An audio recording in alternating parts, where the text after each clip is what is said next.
नमस्कार श्रोताओं, आज हमारे साथ हिंदी के प्रतिष्ठित लेखक, नाटककार और साहित्य अकादमी पुरस्कार से सम्मानित श्री सुरेंद्र वर्मा जी आए हैं।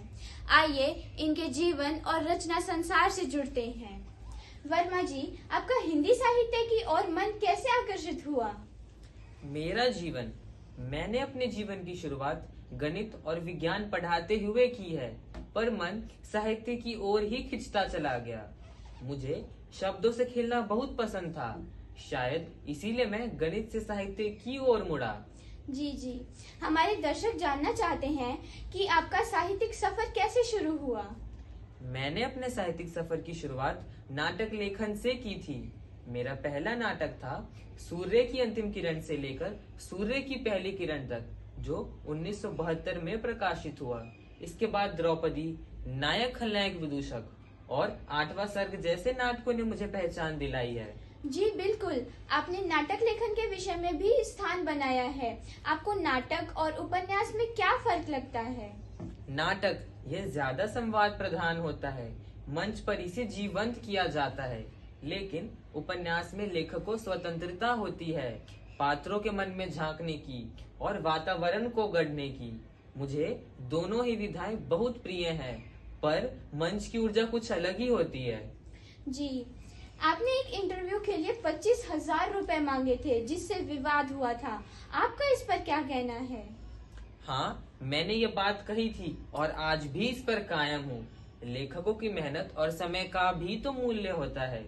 यदि समाज कलाकारों को उचित सम्मान देता है, तो लेखक भी तो इसका हकदार है। जी, आपने बिल्कुल सही कहा। मुझे चांद चाहिए एक बहुत ही चर्चित उपन्यास रहा है।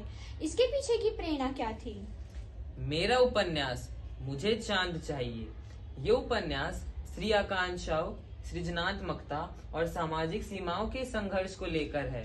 मैंने ये देखा है कि थिएटर की दुनिया में महिलाएं किस तरह दोहरी चुनौतियों का सामना करती हैं। चांद यहाँ प्रतीक है उस सपने का, जिसे हर कलाकार देखता है, लेकिन समाज उसे हासिल करने में बाधा बनता है। जी, आपने अपने नाटकों में पौराणिक पात्रों का बहुत ही गहराई से प्रयोग किया है। क्या आप बताना चाहेंगे कि आपने पौराणिक कथाओं को समकालीन दृष्टि से कैसे जोड़े रखा? पौराणिक कथाएं, मैंने पौराणिक कथाओं को केवल इतिहास या भक्ति साहित्य की तरह नहीं देखा। मेरे लिए द्रौपदी, शकुंतला और अहल्या जैसी स्त्रियां केवल प्रतीक नहीं है, बल्कि स्वतंत्र चेतना वाली जीवंत स्त्रियां हैं। जब मैंने द्रौपदी नाटक लिखा, तो उसमें द्रौपदी की आत्मा का संघर्ष था। वह एक आधुनिक स्त्री की तरह सवाल करती है और प्रतिकार भी करती है। ये पात्र मुझे आज की नारी की आवाज लगती है, जो खुद को केवल त्याग या बलिदान तक ही सीमित नहीं रखना चाहती। जी, आपको साहित्य अकादमी पुरस्कार कब और किस रचना के लिए मिला था?